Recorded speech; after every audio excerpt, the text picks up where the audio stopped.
All right, the kids are asleep. Let's talk some Blue Jays. We got Dustin here today. Um, Dustin, let's get right into this. Shapiro and Atkins, I know you're a big supporter of this, I guess, regime. Let's talk about where we're at. They've had a big off season. Um, let's actually go back to. I want to go back to when they were hired. Kind of go through things. I kind of went through year by year, and this is definitely the most significant off season they've had through their, I guess, their history, yeah, running the team. It kind of the first 2016, 17, 18. There's not much going on in terms of like bringing on new players. They're retaining some players, but really, what a lot of what they're doing is, I guess, clearing out players that really were leaned on to make that 2015 run, Yeah. and then they became they're aging players, so they just not performing um, what they were, and Well, they had to fill up the roster again after Double A, cleaned out the closets, as it were. he did clean out the closets. Now, I liked Alex. I thought that, Me well, too. not all of his moves. I thought like not all of his moves worked out. I felt that he was always trying to win, and to Of me, course. this is the first off season with Shapiro and Atkins where I've like really felt that they're really making a push for this because as I said, like I think prior to this, the most significant free agent signing was Ryu, and that was in the 2020 off season, and then of course we Hmm. have Springer after that, Springer. um, right? And Springer is actually the still remains to be the highest paid player on the team, but that was a big acquisition. So um, but I think this particular offseason, I was listening to a bit of a podcast with Shapiro, and going into this offseason, he said that they believe that they have the best returning lineup in all of baseball, and he said that's by any metric. I thought that was quite interesting because I figure the Astros or Hmm. Dodgers or what like there's probably like um, a host of teams that I would have thought would have been by I guess whatever metrics he's using would be ahead of them, but he really felt confident in the players that they had, and he specifically identified I think everyone was pretty clear with the weaknesses of this team and what they were looking for.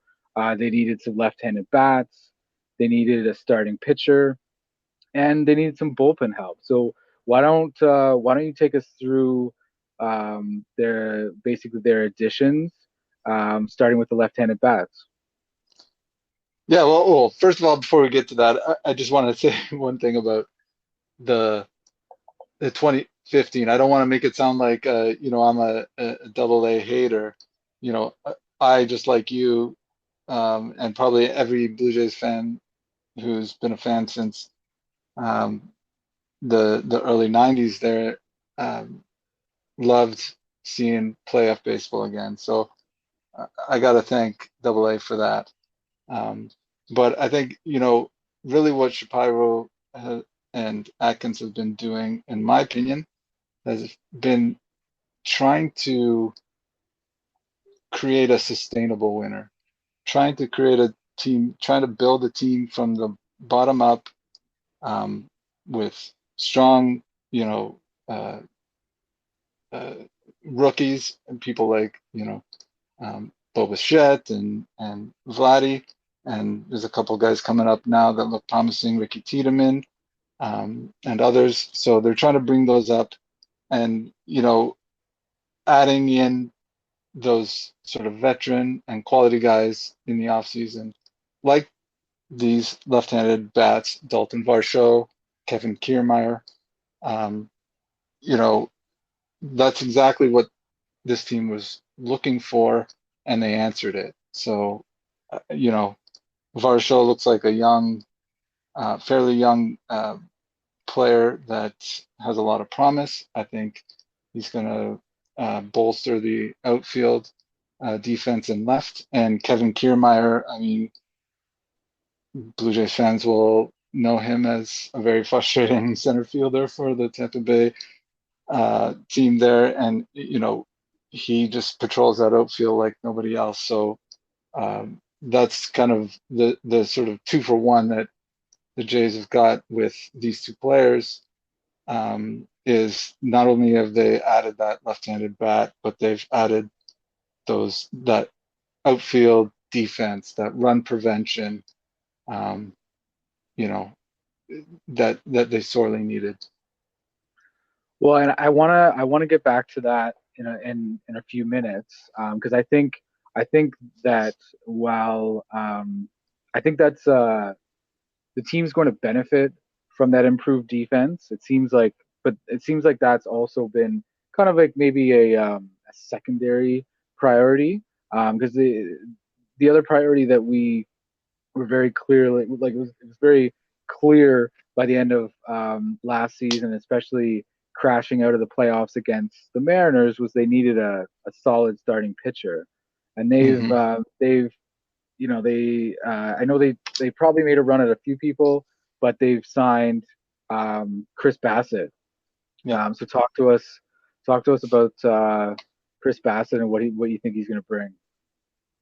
So I mean, Chris has got you know a plethora of pitches. He's one of those Swiss Army knife pitchers that he brings a lot to the table. He's had a strong 2022, and I think he kind of rounds out he's a decent replacement for what Stripling brought us last year. I think a lot of people were saying, well, we should re-sign Stripling, and he's come through and he had a great year. I think Chris Bassett is going to give us what Stripling gave us with probably some more consistency. I don't know that I completely bought Stripling's sort of uh, comeback or breakout Wasn't last year. wasn't he a bit of an in-betweener, like between the bullpen and Exactly. right? That was like he would kind of, he would do these long bullpen stints, and then it was like, well, we'll throw him in the rotation, and um, you know, I, to me, I would have to see, I think for you to invest money in a player, and we should say that Ross Stripling did leave. Um, I think there's some consistency that you need to see from a player before you invest that kind of money. And it seems like with Exactly. Bassett, that's kind of what we're getting. Um, and so in terms of starting rotation, we're looking at Gosman, Manoa, Bassett, and then two players that in a previous offline discussion you talked about were Barrios and Kikuchi, and why maybe talk to us about those two and what you think kind of years they would have. Maybe they're going to offer up this year. So for both these guys, I mean, they've had like disappointing 2022s. I mean, it's especially sort of stark with Jose Barrios, who I mean was the opening day starter in 2022. I mean, he was a fresh signing. He looked promising, and everybody talked about his consistency. And, this guy is nothing if but consistent, and he just fell flat on his face. I don't know what it was. Some people talking about he was tipping. People just knew pitches were coming, it seemed. So he tried a lot of stuff. I think there was something about his mouth guard that he was like doing something specific and that tipped his pitches. So he tried a Oh lot wow. of things, a lot of fixes uh, to fix that. And they're saying that he's looking good this year. I think he just had actually an outing today that was fairly promising. And it's spring training, it is promising. It's always promising, the first couple pitches, but so we'll see as he progresses. And a similar story for Kikuchi. I mean, this guy, you know, we signed him last year. He looked like, um, he was going to be kind of a gamble. I mean, he's been up and down in previous seasons and been inconsistent. And he was kind of consistently inconsistent for us last year. But I think both these guys look good. I mean, there's a lot of chatter about uh, Kikuchi's beard he grew here over the off season, or that he arrived in spring training with. So maybe the beard power is going to give him some He's good. starting that playoff beard a little early this year, by the sounds. Exactly. So yeah, I think these two guys are going to kind of if they can even just come back to mid three ERA type pitcher. I mean, this rotation, the Blue Jays rotation will be. I don't think it'll be among the top in the league, the top 3 or 4 rotations in the league. I think so. Well, if these two guys have better seasons, and I do think it's reasonable to assume, like, it can't be that bad again. Now, of course, this is professional sports, and they can be that bad and Of worse. course. But if they don't have that hole at the back end of the rotation, like I think that that bodes well when you go into those 3-game series in New York and Boston and whatnot. So, Yeah. but so Chris Bassett, he's a free agent signing. We touched briefly on Varsho, but I want to jump back just a sec to so we said goodbye to Teoscar. He was Hmm. traded for Eric Swanson and Yep. Adam Mako. So Adam Mako is I guess a prospect. Eric Swanson is a good arm for the pen. And after setting, I believe they set, I think the Jays set a major league record for that loss against Seattle. The amount of runs, like, they were up and then they eventually lost. I think that was a major league record for the playoffs. So Yeah. getting another arm for the bullpen uh, definitely was something that was of a priority. And I know over the past few months, you've been kind of harping about on that as well, that the bullpen needs help. Yeah, I think Eric Swanson is a great pickup for this team. I think him being back there, holding up the 8th inning with Romano coming in the ninth is a strong one too. I think the you know the bullpen in general this year has been shaping up pretty good. One kind of I wouldn't say sneaky kind of player, but somebody that has been to a certain extent forgotten about is Nate Pearson. Yes. So I think that I mean I saw him pitch against the Yankees the other day. He threw 101 and struck out um, what's his name? Former third baseman on the Yankees now. God. Are you talking about Donaldson? Yeah, he struck out Yeah, he Donaldson there's with yeah, there was 101 pitch. I Oh was my God. actually reading an article because Josh Donaldson was on the Blue Jays when I think Nate Pearson was kind of trying his initial, attempt at breaking through. And now this has kind of come full circle because Nate Pearson is, I don't believe they're really slating him as a starter anymore, just because he's had all No. these injuries and arm trouble. So he is, he's going to be another arm in that pen. And, one of the items that I think a few people pointed out in that postseason was you had all these other teams these guys coming in and throwing high 90s Mm. triple digits, and the Jays didn't quite have that, and so I think if you bringing in a if he does come through and he does kind of fulfill, I guess, somewhat of his potential, you got a guy who's going to come in and hopefully just, he's throwing balls to miss bats, right? So that's what he's Right. coming in for. Yeah, exactly. And he's a once prospect. I mean, I remember it wasn't even 2 years ago, 3 years ago, he was he was being talked about before Manoa, Oh, really? as the next sort of hot starter that's going to really help us in the rotation. And he's had a couple kind of freaky injuries, and I think last year, the start of spring training, he had mono that put him out for a couple months, and then he I think he had like a oblique injury or something out midway through the season.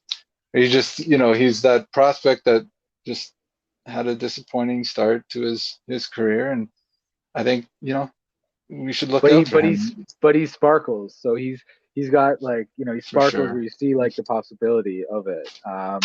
So we touched on Kevin Kiermaier, also free agent signing. We've obviously seen him for many years patrolling the Tampa Bay Rays outfield. I don't imagine he's going to be playing, every day, but and probably not against left-handed pitching. But Mhm. I think it's it's good to have a defender of his caliber in center field, because what happens is you get to move George Springer to right, Right. and that's just going to take uh, you know shortstop, center field. These positions just take a lot out of players, and hopefully that energy is redirected, and he'll be able to stay in the lineup because George Springer is a very productive player. Um, I want to go through the like proposed starting lineup in a little bit, but the last, I guess, move or trade, we have Lourdes Gurriel and Gabriel Moreno traded to the Diamondbacks for Dalton Varsho, and I think this Mhm. is probably my favorite player um, of the lot. He's Mhm. he just he has a really weird body type. Like super, like he's got these just massive legs, Mhm. and he plays catcher, but then he can cover a lot of ground in the outfield, a surprising amount of in the outfield. So I think this is the type of player that we lost Gurriel, we lost Teoscar. Those are two bats, but he's going to bring some defense. And you know what? Last year 27 home runs, 74 RBIs. That's not too shabby. Considering you're significantly increasing the outfield defense.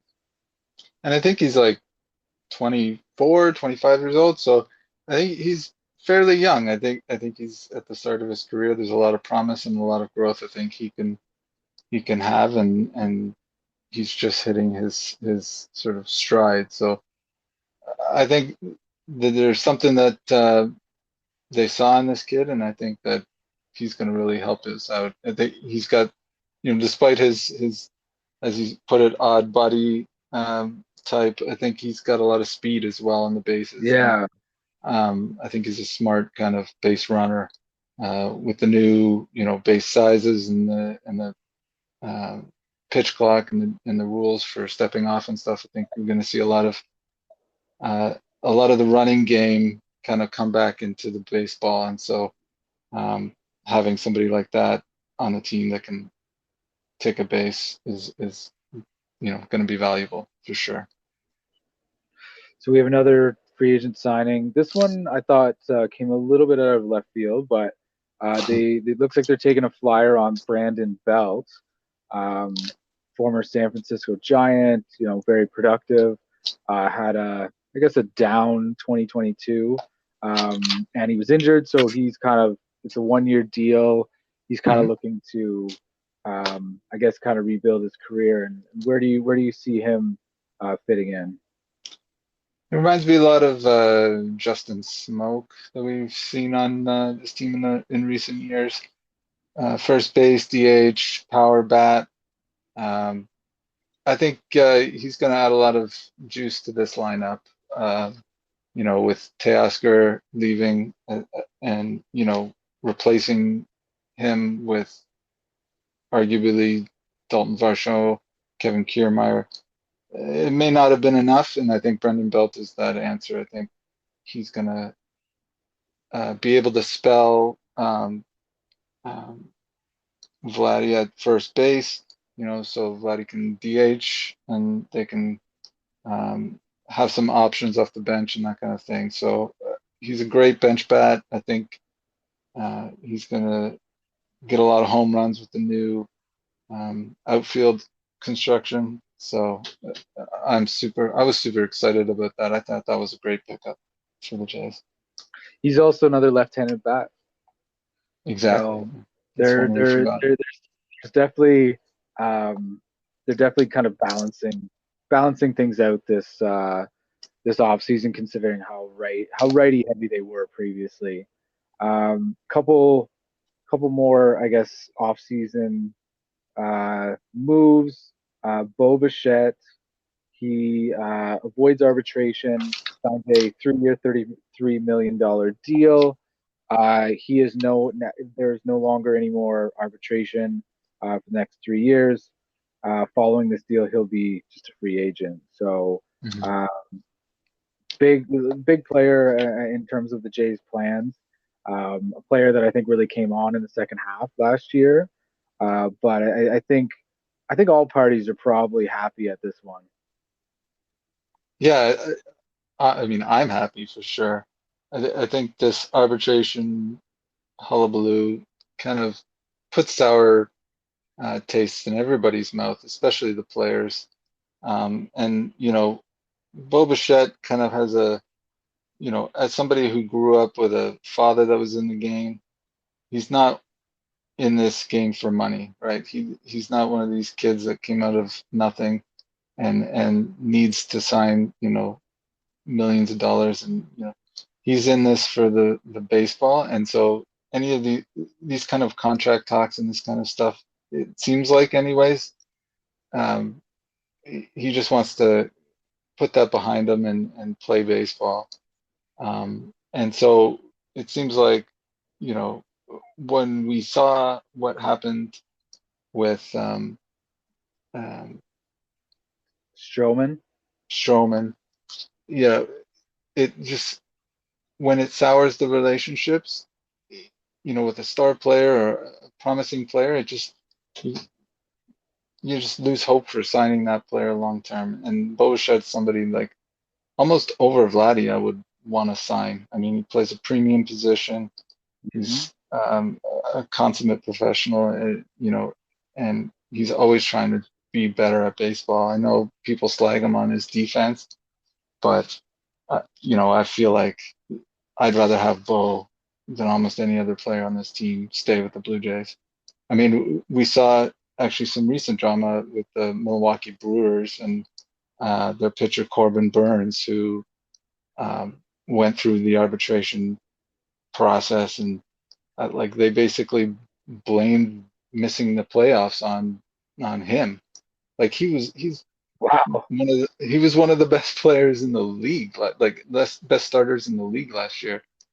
Like it's That's it's that. amazing that we were able What to was the avoid result that. of that? What was the result of that arbitration case? Did the player win or did the club win? The club won on that one. Uh, That too, well, yeah. It's a that's got to leave a little bit of a taste in probably his mouth. So well, now he's saying asking for that, a trade. I mean, that's basically what's happened. oh, He's that's so saying, that was the result of it. yeah, he's saying he wants to get traded. You know, Well, in fairness to Milwaukee, if player, it's not exactly a massive market anyway, so he's probably not going to be staying there forever anyway, or signing there long term. So yeah. I guess whatever you can get out of him in the meantime. Um, but Bo Bichette, I would agree. The other thing that I think um, I think it's the fact that his father was a big league ball player and not a guy that was, had a cup of coffee. Mhm. Dante Bichette was a big league player for many years. I think Bo Bichette is not stupid, right? So he's also seen and been around the game, and so while he wants to play baseball, I think he also knows that this is you know this is essentially in a business too, right? And Yeah, he's seen his dad make money, and he's going to go on to probably make more money than his dad ever imagined, right? But that's just the way the game is now. So um, yeah, Don Mattingly joins as a bench coach. I think this one definitely surprised me, probably more than any other move we talked about. I I think the vibe around the Jays is going to be considerably different this year. yeah. I was saying to you earlier in our offline chat that you know I think this team's going to be a little bit more on the serious side. I mean, don't get me wrong. I love Teoscar and Lourdes. I loved watching, the team have fun. It's fun to watch, exciting, but sometimes you need to, balance that out. You need to have a little bit of a let's get down to business. Let's play baseball. And um, I think Don Mattingly is that kind of guy, you know, to bring this sort of attitude change to the Jays. I mean, look, um, Vladdy's still there. Uh, um, there's a lot of players still on this team from last year that love to have fun, and I don't think that's going to go away. We're not going to turn into the Yankees here, but I think Don Mattingly is going to bring that experience. He's going to help Vladdy at maybe first base. I've already seen some uh, you know videos of them working on first base drills and that kind of thing. So I think we're going to see a more subdued, serious Blue Jays, but still maintaining that kind of fun atmosphere at times when it's appropriate. And I saw some comments from him at the time it was announced, and he wasn't really looking for a job. I think Hmm. he fielded a call, and I think he sees an opportunity here that he and something he wants to be a part of. So while this is not an on-field personnel move, I think this could pay some dividends come late September and October. So let's why don't we just kind of go through the, I guess, possible lineup. I think most things are said, and then we can wrap things up.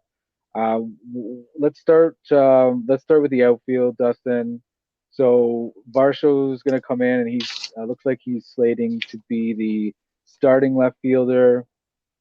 Kiermaier in center, and Springer in right. I noted, um, I guess reading up for this episode, I was looking at the WAR, the wins above replacement for all of these players, Hmm. and basically a WAR of 4 and above is quite good. And last year Varsho was a 4.9. Now there is some subjectivity to WAR, but Springer was a 4.0. So Nice. two players that are quite good in terms of that metric. So why don't you take us through the infield and how you see that shaken down? Yes, obviously we're gonna have Big Vladdy Daddy up at first base. Um, he's gonna hold that spot with Brendan Belt probably spelling him in the DH spot. Um, Perhaps we're gonna see Kirk and Jansen there fill out um, some of those opportunities to give people days off. Um, at second base, that's probably looking to be um, I um, think this, by the way, I think this is the biggest question mark yeah, in the that's whole what, lineup. yeah. I think that we're going to see a couple people in and out there. Oh man, I'm blanking on names now. Well, you have Whit. So you have the two main candidates. So you have Whit Merrifield Espinal. and Espinal. Now, Yeah. right now, from what I'm hearing, it seems like Whit Merrifield seems to be who they're probably going to start with, but like Espinal was an all-star last year, right? And every time I see articles or things about Whit Merrifield, becoming an everyday player, I'm like, yeah, but he wasn't last year, and the player that was playing in his place was an all-star.